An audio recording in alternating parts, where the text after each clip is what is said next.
پھر بھی اپنی عبادت کی مقبولیت کے لیے صلوات پڑھیں۔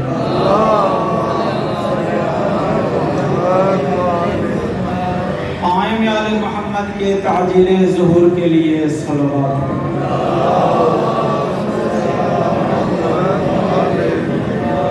اپنی اپنی دعاؤں کی مقبولیت کے لیے اور مجلس اعضاء کے بانیان کی دعاؤں کی مقبولیت کے لیے صلوات پڑھیں۔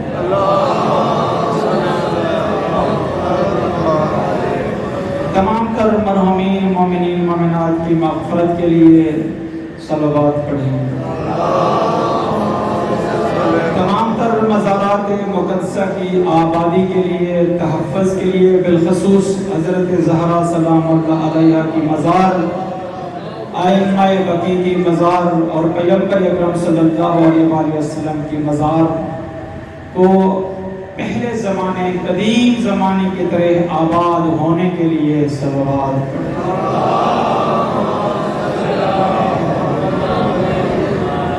ماشاءاللہ لا حول ولا قوة الا باللہ العلی العظیم۔ اعوذ باللہ من الشیطان اللعین الرجیم، بسم اللہ الرحمن الرحیم۔ الحمدللہ رب العالمین، الصلاة والسلام على رسوله الكريم وآله الطيبين الطاهرين المعصومين الذين أذهب الله عنهم الرجس وطهرهم تطهيرا۔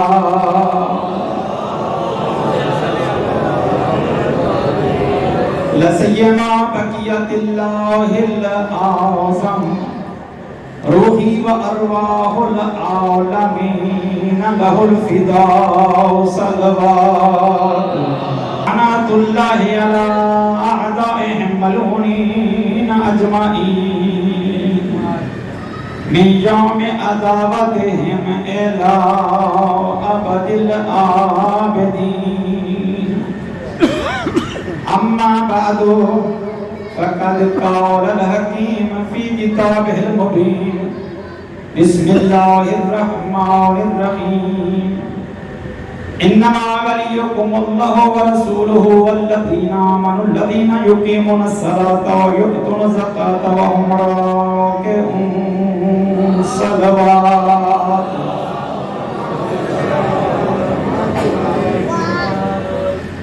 یہ جو رات آنے والی ہے،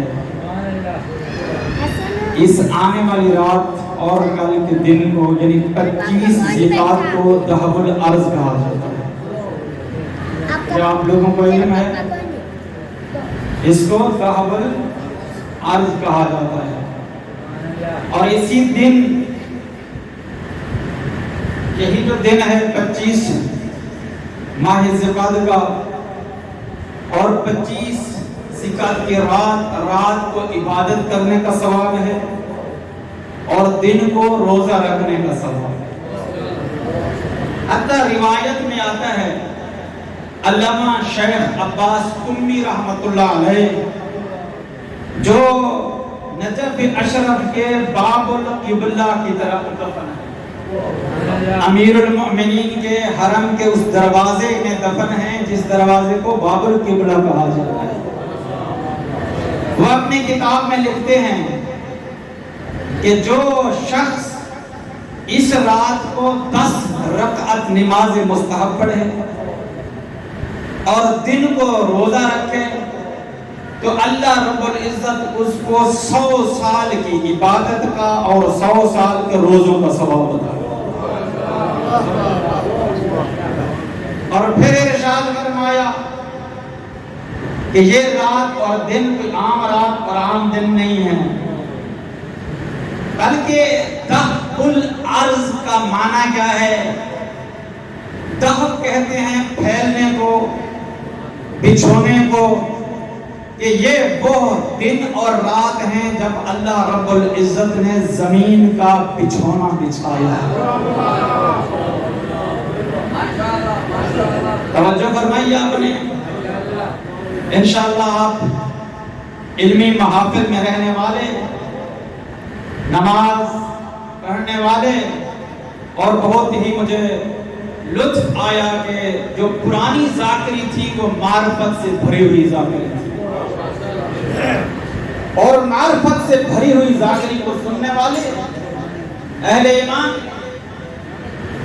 یہ جو تحب الارض ہے, یعنی اللہ رب العزت نے اس رات اور دن میں زمین کا بچھونا بچھایا, اور سب سے پہلی توجہ کرنی ہے اس جملے پر, سب سے پہلی اللہ کی رحمت جب آسمان سے نازل ہوئی اور زمین کے اوپر نازل ہوئی وہ یہی دن تھا, یہی رات.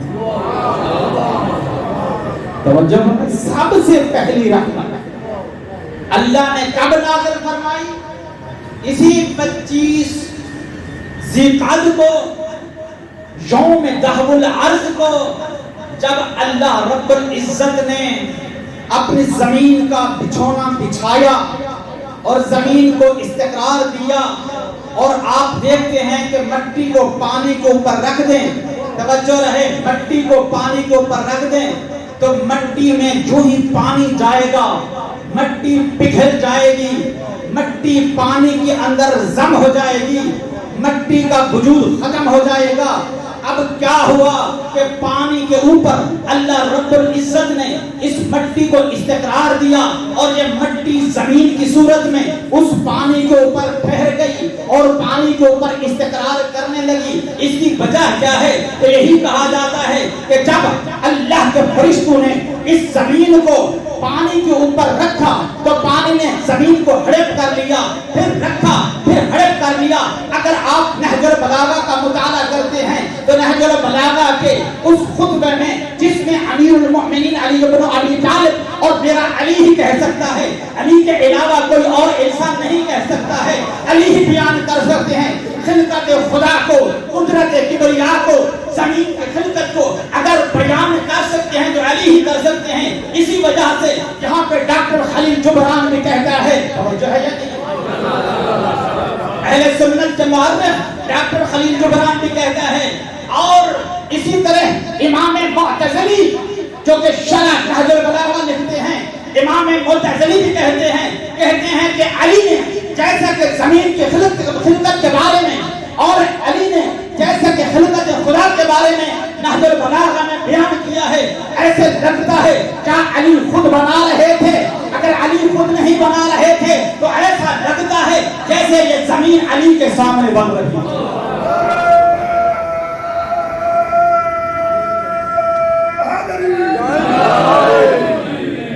توجہ فرمائیے, علمی باتیں ہیں اور علی کی زبانی ہے. توجہ ہے, علی کی زبانی, کیونکہ علی جیسا کوئی عالم, علی جیسا کوئی عالم, علی جیسا کوئی امام, علی جیسا کوئی علم لدنی کا مالک پیغمبر کے علاوہ ہے ہی نہیں. توجہ فرمائیے. تو ایسے لگا جیسے کہ پروردگار عالم جب اس مخلوق کو خلق کر رہا تھا تو علی دیکھ رہے تھے. تو میں کیا عرض کر رہا تھا, زمین کا بچھونا بچھایا گیا تو زمین پانی کے اوپر ٹھہر نہیں سکتی تھی. پھر کیا ہوا؟ امیر المؤمنین کہتے ہیں جیسے سمندر کی جھاگ ہوتی ہے سمندر کے اوپر, ایسے جھاگ کی شکل میں اللہ نے زمین کو مستقر کیا. اور پھر بعض مورخین لکھتے ہیں, بعض مفسرین لکھتے ہیں, بعض عرفاء لکھتے ہیں تو صرف ایسے نہیں بلکہ اللہ رب العزت نے اس زمین کو جب پانی کو اوپر ٹھہرایا اور زمین متزلزل تھی, زمین میں استقرار نہیں تھا, تو اللہ رب العزت نے اس زمین کے اوپر محمد و آل محمد کے نام لکھے.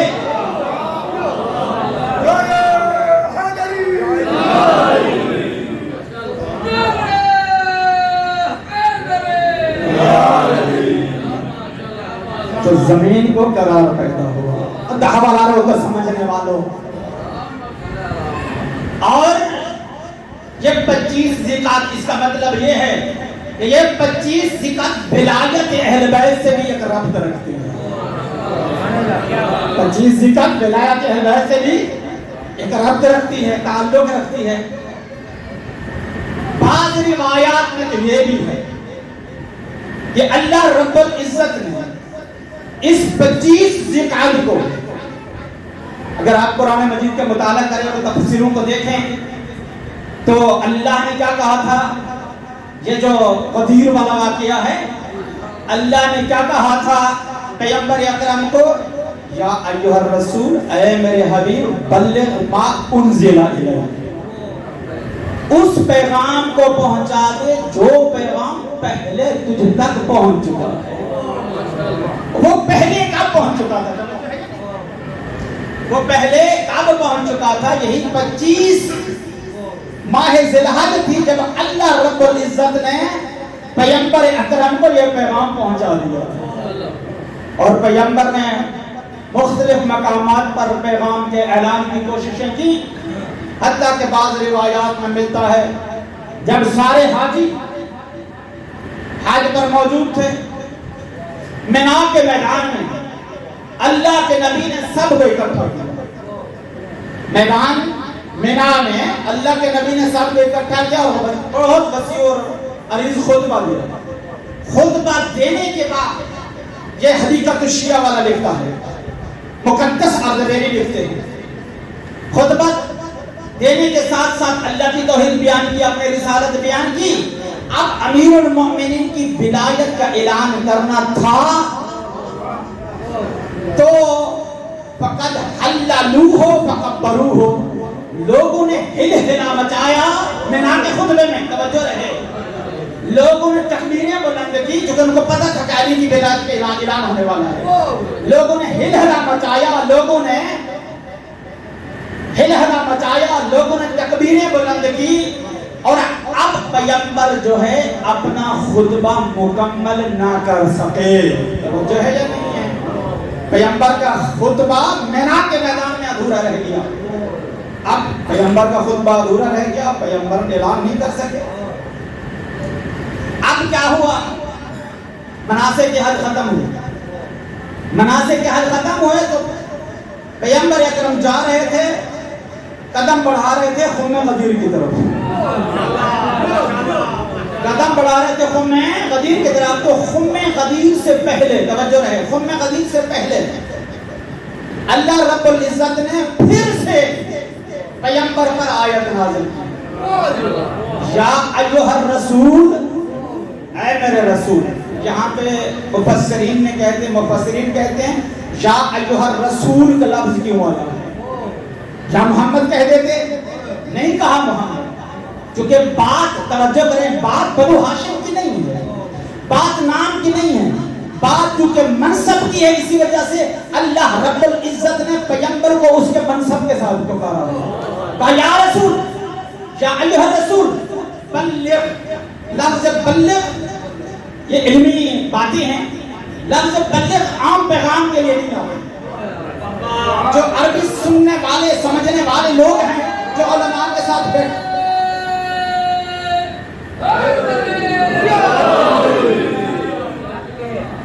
عربی میں کئی لفظ استعمال ہوتے ہیں. ایک لفظ ہے ایصال، ایک چیز کا پہنچانا دوسرے کی طرف، ایصال پہنچانا. ایک لفظ یعنی آپ کہتے ہیں، آپ بھی اپنی زبان میں سے کرتے ہیں کہ اس نے پہنچائی، میں نے وصول کر لی. کہتے ہیں یا نہیں کہتے؟ میں نے وصول کر لی. یہ انسان ایک عام شے کا، اس نے پیسے پہنچائے، آپ نے وصول کر لیے. ڈاکیے نے خط پہنچایا، آپ نے وصول کر لیا. یہ بھی عربی زبان کا لفظ ہے. بس یہ ایصال چھوٹا لفظ ہے، توجہ کریں. اسی طرح اور بھی لفظ ہیں. ارسال، میں نے اپنا خط ارسال کر دیا یعنی بھیج دیا. اسی طرح مرسل بھی لفظ استعمال ہوتا ہے. یہ بھی لفظ اس معنی کو بیان نہیں کر سکتا جس معنی کو بلغ بیان کر سکتا ہے. اللہ رب العزت نے لفظ بلغ کو استعمال کیا ہے. کہتے ہیں لفظ بلغ اللہ اس وقت استعمال کرتا ہے جب عام پیغام پہنچانے کی بات نہ ہو، بلکہ ایسا پیغام پہنچانے کی بات ہو جو پیغام اس ٹائم سے لے کر قیامت تک باقی رہنے والا. اس لیے اللہ نے کہا بلیغ، تو پہنچا دے اس پیغام کو، ما انزل الیک، جو پیغام 25 ذوالقعدہ کو میں نے تجھے پہنچا دیا تھا۔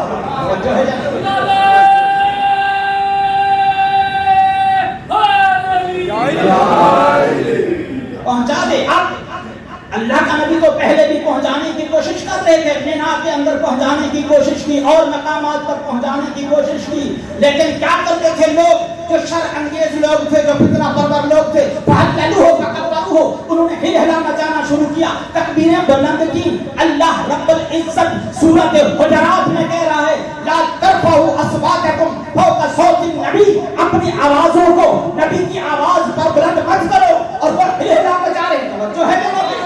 وہ ہلہلا مچا رہے ہیں، تکبیریں بلند کر رہے ہیں۔ اب اللہ کا خدا بندے عالم کہہ رہا ہے اللہ کے نبی کی آواز پر اپنی آوازوں کو بلند مت کرو، اور وہ اتنا بلند کرتے ہیں کہ اللہ کے نبی کا خطبہ ادھورا رہ جاتا ہے۔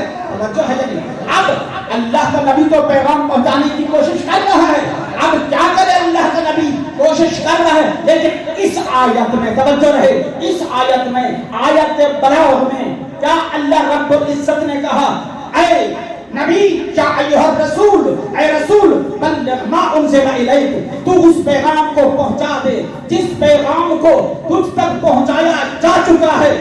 توجہ ہے کہ نہیں؟ تو پہنچا دے۔ آگے کیا فرمایا؟ فَإِن لَمْ تَفْعَلْ فَمَا بَلَّغْتَ رِسَالَتَهُ، اگر تو نے نہ پہنچایا گویا کہ تو نے رسالت کا کوئی کام انجام نہ دیا۔ علامہ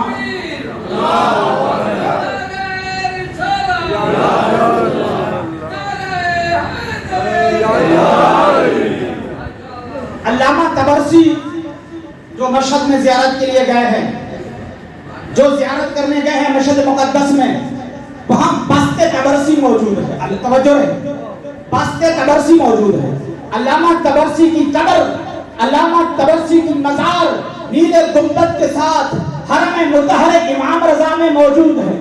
جو اب چاہیں زیارت کرنے کے لیے علامہ طبرسی کی قبر کو ایجاد کریں، کوشش کریں، تلاش کریں اور اس کے اوپر زیارت بھی کریں اور فاتحہ بھی پڑھیں۔ توجہ کریں، جب حرم مطہر امام رضا کی توسیع ہو رہی تھی تو اس وقت اس کی قبر کو اٹھانے کی کوشش کی گئی، کرینیں اس کے قریب گزرتی تھی لیکن اٹھا نہیں سکتی تھی۔ تولیت مقدس ہے، امام رضا جاتے ہیں، جا کر کہتے ہیں اے علامہ طبرسی، ہم آپ کو امام رضا سے دور نہیں کریں گے، امام کے نزدیک کریں گے، ہم نے حرم کی توسیع کرنی ہے، اجازت دے دیں یہاں سے ہماری کرینیں چل پڑیں۔ جو ہے یا نہیں ہے؟ اس قدر شخصیت کا مالک، اس قدر عظمت کا مالک علامہ طبرسی۔ ایک اور عظمت میں بیان کروں، علامہ طبرسی ایک مرتبہ مر چکے تھے، موت آ چکی تھی، قبر کے اندر دوبارہ زندہ ہوئے۔ اب پورا واقعہ بیان نہیں کر سکتا ہوں۔ قبر میں بیٹھ کر منت مانی، میرے اللہ میں جس مشکل میں ہوں میری مشکل حل فرما، میں جس مشکل میں ہوں، کیونکہ قبر میں زندہ ہو گئے، اب پتہ نہیں چل رہا میں کہاں پہ ہوں، اندھیرا ہے، جس طرح ہاتھ لگاتے ہیں قبر ہی قبر ہے، اب وہاں سے نکلے تو کیسے نکلے؟ توجہ ہے یا نہیں ہے؟ کیسے نکلے؟ اب وہاں پہ منت مانگتے ہیں، علامہ طبرسی منت مانگتے ہیں، میرے اللہ میں جس مشکل میں ہوں میری مشکل کو حل فرما، جب میں اس مشکل سے نکل جاؤں گا تو میں تیرے قرآن کی تفسیر لکھوں گا۔ تیرے قرآن کی تفسیر۔ وہاں پہ کہتے ہیں ایک گور کن آتا ہے، ایک قبر کھودنے والا آتا ہے، قبر کو کھودتا ہے، علامہ طبرسی کو نکالتا ہے، نکال کر گھر میں لے جاتا ہے۔ علامہ طبرسی نے اس کو اپنے ساتھ بٹھایا، کہا کہ تو توبہ بھی کر لے کہ آئندہ کسی کی قبر نہیں کھودے گا، توبہ بھی کر لے اور میں تجھے منہ مانگا انعام بھی دیتا ہوں کیونکہ تو نے میری مشکل کو حل کیا۔ اب علامہ طبرسی دوبارہ 25 سال تک زندہ رہے اور قرآن مجید کی 10 جلدوں میں تفسیر لکھی، جس تفسیر کا نام ہے تفسیر مجمع البیان۔ اسی تفسیر مجمع البیان میں جب اس آیت پر توجہ رہے، جب اس آیت پر پہنچتے ہیں علامہ طبرسی، تو علامہ طبرسی اس مقام پر آ کر کہتے ہیں کہ اللہ رب العزت نے اس مقام پر آ کر پیغمبر اکرم کو دھمکی دی ہے۔ توجہ ہے یا نہیں؟ توجہ ہے یا نہیں؟ اور کہتے ہیں وہو الوعید وہو احسن الوعید، یہ پیغمبر کو اللہ رب العزت سخت لہجے میں کہہ رہا ہے کہ اے میرے حبیب، اگر تو نے علی کی خلافت کا اعلان نہ کیا تو گویا کہ تو نے اپنی رسالت کا کوئی کام انجام نہیں دیا۔ وہو الوعید علامہ تبصری وہو الوعید وہو احسن الوعید، یہ دھمکی ہے یہ کہ اگر تو نے علی کی ولایت کا اعلان نہ کیا، کیونکہ اہم بات ہے علی کی ولایت، جو کہ یہ سلسلہ آج ختم نہیں ہو جانا پیغمبر پر، بلکہ اس سلسلے میں چلنا ہے۔ پیغمبر کے بعد علی، علی کے بعد امام حسن، امام حسین کے بعد امام حسین، اور یہ سلسلہ کامیال محمد تک چلنا ہے۔ اب اللہ کا نبی تو پہلے بھی کوشش کر رہا تھا، لیکن یہ آیت جو آئی اس میں لہجہ بدلا ہوا تھا، توجہ، لہجہ بدلا ہوا تھا۔ اللہ رب العزت نے کہا بلغ ما انزل الیک فإن لم تفعل فما بلغت رسالتہ، اگر تو نے نہ دیا یہ پیغام جو میں نے تجھے بتا دیا ہے، گویا کہ تو نے رسالت کا کوئی کام بھی انجام نہیں دیا۔ آگے فرمایا واللہ، توجہ رہے اگلے جملے پر، واللہ یعصمک من الناس، اللہ رب العزت تجھے لوگوں کے شر سے محفوظ رکھے گا۔ اللہ تجھے لوگوں کے شر سے محفوظ۔ اس کا مطلب کیا ہوا؟ اس آیت کا مطلب کیا ہوا؟ یعنی پہلے کچھ شریر تھے، توجہ رہے، پہلے کچھ شریر تھے، پیغمبر اعلان کرنا چاہتے تھے تو وہ شریر شرارت کرتے تھے۔ اب اللہ رب العزت نے کیا کیا؟ کام تقسیم کر دیا۔ اے میرے حبیب، تیرا کام ہے علی کی ولایت کا اعلان کرنا، اب شریر جانے اور میں خدا جانا۔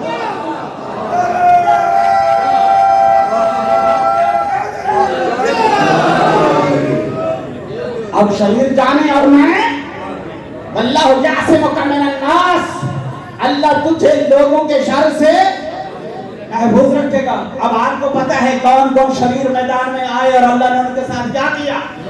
نعمان فہری کا واقعہ موجود ہے، قرآن کہہ رہا ہے سأل سائل بعذاب واقع، توجہ ہے یا نہیں ہے کہ ایک بندہ خدا آیا، وہ آ کر پیغمبر کے سامنے کھڑا ہوا جب علی کی خلافت کا اعلان ہو گیا، اور اس نے آ کر کیا کہا کہ اے نبی، توجہ رہے، اے نبی، تو نے کہا روزے رکھو، ہم نے کڑکتی دھوپ میں روزے رکھے، تو نے کہا جنگ کرو، ہم نے اپنی جان کے نذرانے پیش کیے، تو نے کہا وضو کر کے نماز پڑھو، ہم نے سخت سردی کے عالم میں برف کوڑ کر پانی بنا کر ٹھنڈے پانی سے وضو کر کے تیرے لیے نماز پڑھی، توجہ ہے یا نہیں ہے؟ اب یہ بتا کہ تو نے جو علی کی خلافت کا اعلان کیا ہے اپنی مرضی کے مطابق کیا ہے یا یہ بھی اللہ نے کہا؟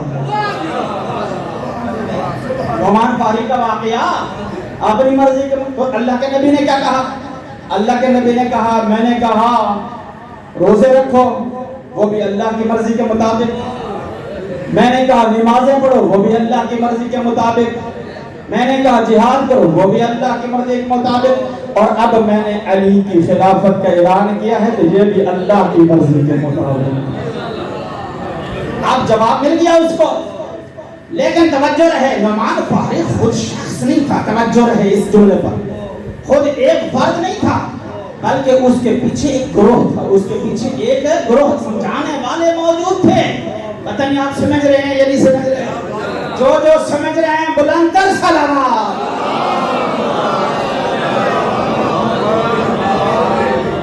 اس سے زیادہ وضاحتیں نہیں ہو سکتی۔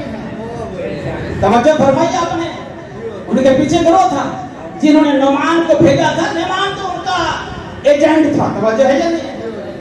اب یہ ہوا کہ نعمان فہری زیر آسمان کھڑا ہوتا ہے، توجہ کریں، توجہ کریں، نعمان فہری زیر آسمان کھڑا ہوتا ہے اور جملہ کیا بولتا ہے؟ توجہ رہے جملے پر، جس کو سمجھ آئی اپنی نسلوں کو بھی بتاتا جائے گا، جس کو سمجھ نہ آئی اس کا مقدر۔ اور نبی پر باتیں کرنے والوں سمجھو، سمجھو بات کو سمجھو۔ نعمان فہری آتا ہے زیر آسمان کھڑا ہو کر، کہتا کیا ہے؟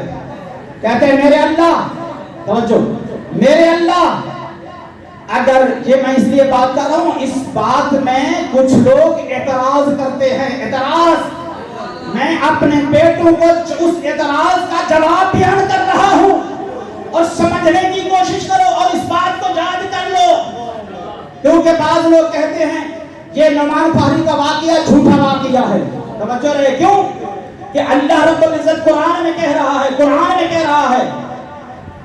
کیا کہہ رہا ہے کہ اے میرے حبیب تو لوگوں میں ہو اور اللہ لوگوں پر عذاب کر دے، یہ ہو نہیں سکتا۔ میں بھی کہتا ہوں یہ نہیں ہو سکتا، توجہ رہے، میں بھی کہتا ہوں یہ نہیں ہو سکتا، کیونکہ اللہ کا نبی رحمت للعالمین ہے۔ جب اللہ کی رحمت موجود ہو تو اس رحمت کے ہوتے ہوئے اللہ عذاب نہیں کر سکتا ہے، لیکن یہ عام حالات میں ہے۔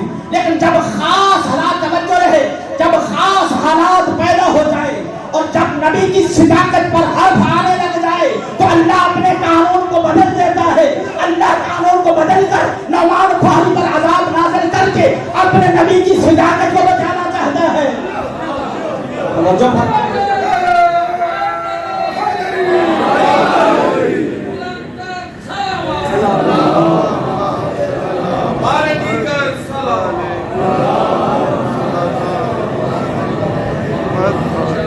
نعمان فہری زیر آسمان کھڑا ہوتا ہے، کہتا کیا ہے؟ کہتے میرے اللہ، توجہ جملے پر رہے، میرے اللہ اگر محمد، توجہ رہے، اس نے نبی نہیں کہا، اس نے رسول نہیں کہا، جملہ کیا کہہ رہے؟ اگر محمد اپنے قول میں سچا ہے تو مجھ پر عذاب نازل کر۔ یہ جملہ شرطیہ ہے، یہ جملہ شرطیہ ہے، توجہ رہے، اگر محمد سچا ہے تو مجھ پر عذاب نازل کر۔ اب اللہ پر واجب ہو جاتا ہے عذاب نازل کرنا، کیونکہ اگر اللہ عذاب نازل نہیں کرتا تو محمد کی سچائی ثابت نہیں ہوتی۔ صلوات پڑھ لیجیے۔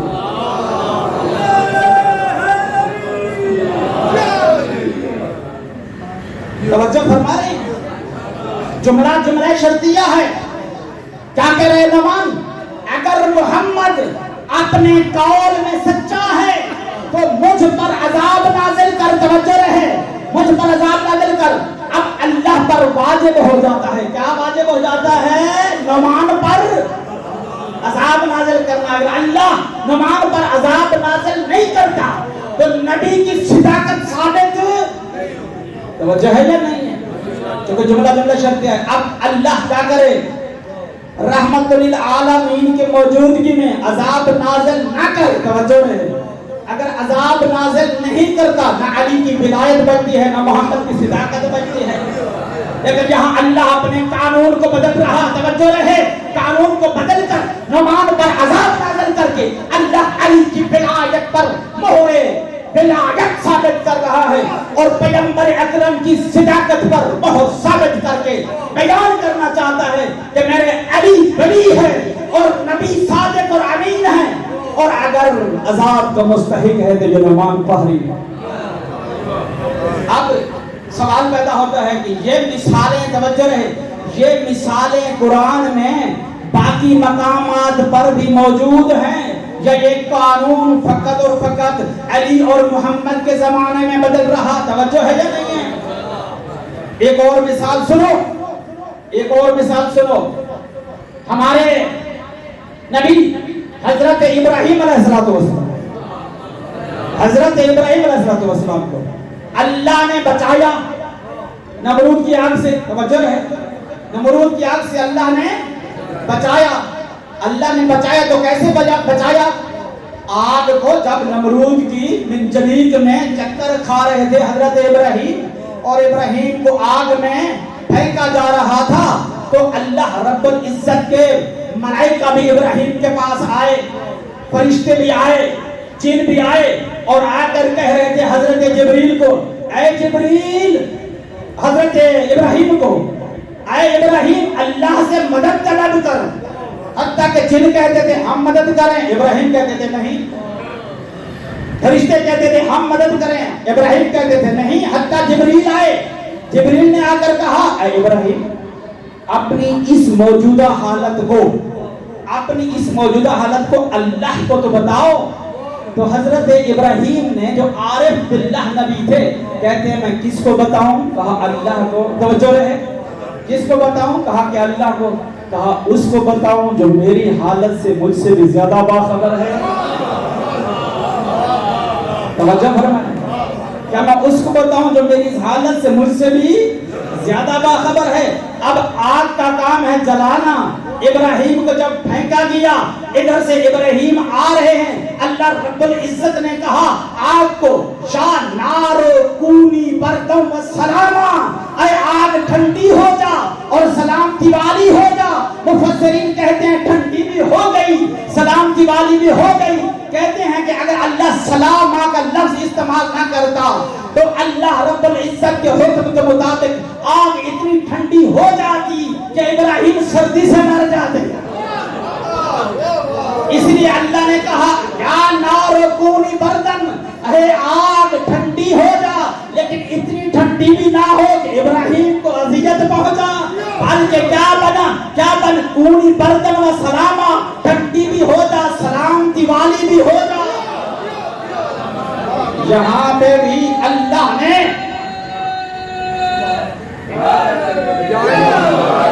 یہاں پہ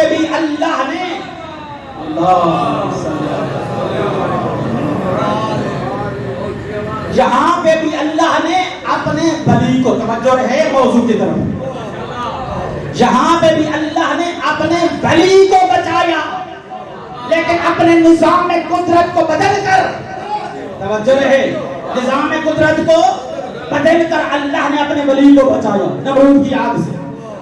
ایک اور مثال بھی قرآن سے دوں، قرآن کی تفسیر کا جو عشق رکھتے ہیں، شوق رکھتے ہیں، توجہ رہے، حضرت موسیٰ علیہ السلام، جب بچپنا ہے حضرت موسیٰ کا، فرعون کی قمیض نے اٹھایا، فرعون کے پاس لائے، حضرت موسیٰ فرعون کی داڑھی کے ساتھ کھیلتے ہیں، فرعون کہتا ہے یہ وہی بچہ ہے جس نے میرے تخت کو الٹنا ہے، توجہ ہے یا نہیں ہے؟ حضرت آسیہ جو اللہ کی قمیض ہے وہ کہتی ہے کہ یہ وہ بچہ نہیں ہے، یہ بچہ ہے، تیری داڑھی میں موتی لگے ہوئے ہیں، یہ موتیوں سے کھیلتا ہے، توجہ ہے یا نہیں ہے؟ توجہ ہے یا نہیں ہے؟ یہ موتیوں سے کھیلتا ہے۔ تو فرعون نے کیا کہا؟ فرعون نے کہا میں اس کا امتحان لیتا ہوں، اگر اس بچے نے امتحان میں شکست کھا لی میں اس کا سر قلم کر دوں گا، یہ وہی بچہ ہوگا جس نے تخت کو لڑنا ہے، لیکن اگر یہ امتحان میں پاس ہو گیا بچ جائے گا۔ اب کیا ہوا؟ 2 کشت منگوائے گئے، توجہ رہے، 2 کشت منگوائے گئے، ایک کشت میں ہیرے اور جواہرات رکھے گئے، ایک کشت میں آگ کے انگارے رکھے گئے، توجہ ہے یا نہیں؟ ایک کشت میں آگ کے انگارے رکھے گئے، ایک کشت میں ہیرے اور جواہرات رکھے گئے، توجہ رہے۔ اب فرعون نے امتحان لینا شروع کیا حضرت موسیٰ کا۔ حضرت موسیٰ اللہ کے نبی ہیں اور نبی بچپن میں بھی نبی ہوتا ہے، توجہ رہے، نبی بچپن میں بھی نبی ہوتا ہے۔ اب یہ حضرت موسیٰ پر امتحان ہے۔ اب موسیٰ علیہ السلام نے کیا کیا؟ ہاتھ بڑھایا کس کی طرف؟ موتیوں کی طرف، توجہ، موتیوں کی طرف، لیکن ادھر سے جبریل امین نازل ہوتے ہیں۔ ہمارا عقیدہ یہ ہے کہ آگ اللہ کے نبی کو جلا نہیں سکتی، توجہ رہے، اللہ کے نبی کو آگ جلا نہیں سکتی ہے، ہمارا عقیدہ یہ ہے، لیکن یہاں دیکھیں اللہ کے حبیب کو اللہ نے بچانا ہے، آگ میں تاثیر پیدا کر کے بچانا ہے، توجہ رہے یہاں پہ۔ تو حضرت موسیٰ علیہ السلام نے ہاتھ بڑھایا کس طرف؟ موتیوں کی طرف، جواہرات کی طرف، ادھر سے جبریل نازل ہوا، جبریل نے موسیٰ کے ہاتھ کو پکڑ کر لے گئے انگاروں کی طرف، اور بچے کی عادت ہوتی ہے جس طرف ہاتھ جاتا ہے اس کو ہاتھ میں لیتا ہے اور فوراً ہاتھ میں لے کر منہ میں لے جاتا ہے۔ تو حضرت موسیٰ نے کیا کیا؟ انگارے کو اٹھایا، انگارے کو اٹھا کے منہ میں لے لیا۔ اللہ رب العزت نے چونکہ اپنے نبی کو بچانا تھا، جہاں پہ بھی قانون قدرت کو تبدیل کر رہا ہے اللہ، اب اللہ نے کیا کیا؟ آگ کو ٹھنڈا نہیں کیا، نہیں کہا اے آگ میرا حبیب تجھے اٹھا رہا ہے تو ٹھنڈی ہو جا، لیکن اللہ نے یہاں پہ آگ کو ٹھنڈا نہیں کیا، کیونکہ اللہ آگ کو ٹھنڈا کرتا حبیب نہیں بچ سکتا تھا۔ تو اللہ نے کیا کیا؟ اے آگ تو اپنی تاثیر کو پیدا کر۔ حضرت موسیٰ نے ہاتھ میں لیا، ہاتھ بھی جل گیا، موسیٰ نے انگارے کو منہ میں ڈالا، منہ بھی جل گیا، زبان توتلی ہو گئی۔ توجہ ہے یا نہیں ہے؟ اللہ نے اپنے حبیب کو بچانا ہے۔ قرآن کے اندر کئی مثالیں موجود ہیں، ادھر آگ میں تاثیر پیدا کر کے اللہ نے موسیٰ کو بچایا، ادھر آگ کو ٹھنڈا کر کے اللہ نے ابراہیم کو بچایا، اور ادھر قانون قدرت کو بدل کر اللہ کے نبی کی موجودگی میں نعمان فہری پر عذاب نازل کر کے اللہ نے علی کی ولایت کو بچایا۔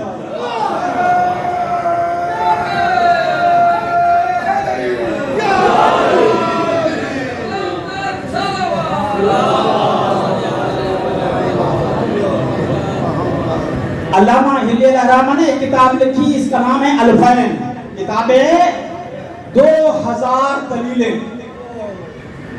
1000 دلیلیں عقلی ہے، 1000 دلیلیں نقلی ہے۔ بس میں مسائل پڑھتا ہوں، زیادہ بات نہیں ہے، جو کہ ہمارے بھائی پہنچ چکے ہیں۔ اس میں فرماتے ہیں، آخری باتیں فرماتے ہیں کہ اصل یعنی نبی اور اس کے خلیفے میں ایسے ہونا چاہیے، توجہ ہے، ایسے ہونا چاہیے کہ اگر نبی چلا جائے تو اس کا جانشین جب بیٹھ جائے تو نئے آنے والے کو پتہ نہ چلے یہ وہی بیٹھا ہے یا اس کا جانشین بیٹھا ہے۔ توجہ فرمائی ہے، وہ بیٹھا ہے یا اس کا جانشین بیٹھا ہے، کیونکہ علم میں جو سوالوں کے جواب نبی دیتے تھے یہ وہی دے۔ توجہ فرمائیں۔ اب پورے موضوع کو میں چھوڑ کر بس آ رہا ہوں اپنے مطلب کی طرف۔ اب امیر المومنین جب لوگوں کے سوالوں کے جواب دیتے تھے تو دنیا والے بڑے حیرت میں ڈوب جا کر علی سے سوال کرتے تھے، یا علی انت نبی، اے علی کیا تو نبی ہے؟ تو نبی علی جواب دیتے تھے، اے شخص کا تجھے پتہ نہیں ہے کہ نبوت کا دروازہ باندھ ہو چکا ہے، ختم نبوت ہو چکی ہے۔ پھر کہتا تھا، اے علی تو ہے تو کیا ہے، اپنا دار خود کرو۔ اب علی جب فخر و مباحات میں آتے تھے، علی یہ نہیں کہتے تھے کہ میں در خیبر کو کھاڑنے والا ہوں، یہ نہیں کہتے میں مرحب کو پچھاڑنے والا ہوں، یہ نہیں کہتے میں عبدالغد کو پچھاڑنے والا ہوں، یہ نہیں کہتے میں جنت کے سرداروں کا سردار ہوں، بلکہ علی جب فخر و مباحات میں آتے ہیں تو علی کیا کہتے ہیں، انا عبد من عبید محمد، میں محمد کے غلاموں میں سے چھوٹا سا غلام۔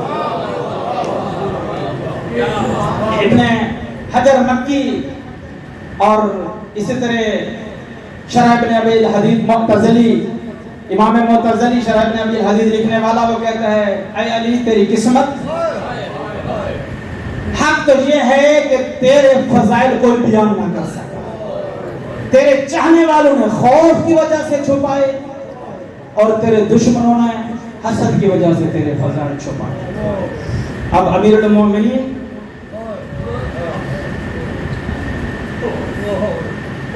حق تو یہ بنتا تھا کہ ہدایت کے چراغ سے ہدایت حاصل کی جاتی، لیکن عبد الرحمن ابن ملجم نے 1000 دینار کی تلوار خریدی اور 1000 دینار کی زہر خریدی، اس تلوار کی دھار کے اوپر لگائی، کیونکہ علی کو اگر خراش بھی آ جائے تو علی کے بدن میں زہر اثر کر لے اور زہر کے اثر سے علی کی شہادت واقع ہو جائے، کیونکہ اس کو خوف تھا علی سے، اس ملعون کو خوف تھا علی سے۔ پس میرے روزے دار امام روزے کی حالت میں ہیں، نماز صبح پڑھاتے ہیں، نماز صبح میں عبد الرحمن ابن ملجم نے وار کیا، علی کے سر کے 2 ٹکڑے، علی کے سر سے خون جاری ہوا، ریش مبارک علی کے خون سے تر ہوئی، حسن و حسین نے علی کو اٹھایا، اب علی کو اٹھا کر لیے جا رہے تھے، کہاں جو سائے رہ گئے ہیں، علی کے گھر کو دیکھا ہے، مسجد کوفہ کے پیچھے میرے آقا کا گھر ہے، کوئی منزل زیادہ نہیں تھی، علی کو اٹھا کر جا رہے تھے، علی ابن ابی طالب نے کہا، اے میرے حسن لال مجھے یہاں پہ بٹھا دو، علی اپنے قدموں سے چل کر جائے گا اپنے گھر کے اندر، اب علی کو بٹھایا گیا اور یہ اعلان کیا، اے حسن لال ان لوگوں کو کہو پیچھے چلے جائے، امام حسن نے کہا میرے آقا میرے بابا یہ تیرے صحابہ ہیں تیرے اوپر گریہ کر رہے ہیں. میرے آقا علی نے کہا کہ اے حسن میں برداشت نہیں کر سکتا کہ مجھے جب دیکھے گی زینب کبریٰ اس حالت میں زینب کے بین کی آواز بلند ہوگی, زینب کے بین کی آواز میرے صحابہ کے کانوں پہ پڑے. علی برداشت نہیں کرتے ہیں. حسن مجتبیٰ نے کہا صحابہ کو تم پیچھے چلے جاؤ, میرے بابا علی کا حکم ہے تم پیچھے چلے جاؤ. لوگ پیچھے چلے جائے. اب علی چل رہے ہیں, علی چلے تو کیسے چلے, خون جاری ہو چکا, علی کا بدن ڈھال ہو چکا. علی کبھی بائیں جھک جاتے ہیں, علی کبھی بائیں جھک جاتے ہیں. مقتل میں ملتا ہے قد مالا علی و جبینا قد مالا علی و شمالا. کبھی علی بائیں جھکتے ہیں, کبھی علی بائیں جھکتے ہیں, علی بائیں جھکتے ہیں. حسن مولا سہارا دیتے ہیں, علی بائیں جھکتے ہیں. میرے آقا حسین سہارا دیتے ہیں, کہیں عباس سہارا دیتے ہیں, کہیں محمد ابن حنفیہ سہارا دیتے ہیں. لیکن مجھے مقتل میں ایک اور مقام پر نظر پڑتی ہے. یہی تاریخ لکھتی ہے روز عاشور کربلا کے میدان میں قد مال الحسین قد مال الحسین جمینا وقد مال الحسین شمالا. کبھی حسین دائیں جھکتے تھے, کبھی حسین بائیں جھکتے تھے. اب حسین دائیں جھکتے تو کون سہارا دے. میرے آقا علی اگر آپ دائیں جھکتے ہیں حسن سہارا دیتے ہیں, آپ بائیں جھکتے ہیں حسین سہارا دیتے ہیں. کربلا کے میدان میں حسین دائیں جھکے تو کون سہارا دے, حسین بائیں جھکے تو کون سہارا دے. رضا دار حسین خود نہیں جھکتے تھے. اگر دائیں سے تیر آتا حسین کو بائیں جھکا دیتا تھا, اگر دائیں سے پتھر آتا حسین کو بائیں جھکا دیتا تھا. اب حسین کرے تو کیا کرے, حسین کا سہارا دے تو کون سہارا دے. علی مولا کو لے کر گئے گھر کے اندر. زینب کبریٰ کے پیر کی آواز بلند ہوئی, معالج منگوائے گئے, علی کا علاج شروع ہوا. لیکن جب 21 ماہ رمضان کی رات آئی میرے آقا نے کہا, میرے آقا نے کہا حسن لال حسین کو بلاؤ, عباس کو بلاؤ, زینب کو بلاؤ, ام کلثوم کو بلاؤ. میں اپنے بچوں کا آخری دیدار کرنا چاہتا ہوں. اب سب بچے آئے, درمیان میں علی ہے, درمیان میں میرے آقا ہے, ہر طرف بچے ہیں. حسن بیٹھے ہوئے ہیں, حسین بیٹھے ہوئے ہیں, عباس بیٹھے ہوئے ہیں, زینب ام کلثوم بیٹھے ہوئے ہیں. اب میرے آقا نے آخری نگاہ شروع کی اپنے بچوں کے اوپر. ایک طائرانہ نگاہ سے بچوں کو دیکھ رہے ہیں. کبھی حسن کو دیکھتے ہیں, کبھی حسین کو دیکھتے ہیں, کبھی عباس کو دیکھتے ہیں, کبھی زینب کبریٰ کو دیکھتے ہیں. زینب کبریٰ کو دیکھتے دیکھتے علی کی آنکھیں ٹک گئی زینب کبریٰ کے اوپر, میرے آقا زادی کے اوپر. علی کی آنکھیں ٹک گئی. علی نے کیا کیا, اپنی بیٹی کو دیکھ کر علی نے سارے قطار رونا شروع کیا. علی تھوڑے مار مار کے رو رہے ہیں. میں کہوں گا میرے آقا زینب کبریٰ کو دیکھ کر کیوں رو رہے ہو. علی کے ذہن میں کوئی منظر یاد آیا, زینب کبریٰ میں حسین کو تیرے حوالے کرتا ہوں. زینب کبریٰ حسین کا خیال کرنا. اور عباس کو کہا میرے بچے عباس میری بھی بیٹی زینب کا خیال کرنا. اب کیا ہے علی کے بعد وقت گزر رہا ہے, وقت گزر رہا ہے. زینب حسین کا خیال کیے ہوئے ہے, عباس زینب کا خیال کیے ہوئے ہے. جب روز عاشور آتا ہے زینب کبریٰ خیمے میں موجود ہے. میرے آقا حسین جا رہے ہیں میدان کربلا کی طرف. حسین کا طریقہ کار کیا تھا؟ جب کربلا کے میدان میں گئے میرے آقا حسین ہر حملے پہ واپس آتے, آ کر تلے زینبیہ پر رک جاتے. تلے زینبیہ پر رک کر میرے آقا کہتے تھے اللہ اکبر. اس اللہ اکبر کا معنی کیا ہوتا تھا؟ حسین کی اللہ اکبر کے دو معنی علماء نے لکھے ہیں کہ جب تک اللہ اکبر کی آواز زینب کے کان سے ٹکراتی رہے, زینب کو تسلی رہے, حسین زندہ ہے, زینب خیمہ نہ چھوڑے. اور جب تک اللہ اکبر کی آواز کربلا کے میدان میں موجود ظالموں کے کانوں سے ٹکراتی رہے, ظالموں کے اوپر حسین کی ہیبت طاری رہے, زینب کے خیمے کی طرف یہ بے غیرت نہ جانے پائے. ایک لمحہ ایسا آیا کہ زینب نے اللہ اکبر کی آواز نہ سنی. عزادارو زینب کبریٰ نے اللہ اکبر کی آواز نہ سنی. زینب نے خیمہ چھوڑا. کون خیمہ چھوڑ رہی ہے؟ علی جائی, زہرا جائی, رسول زادی خیمہ چھوڑ رہی ہے.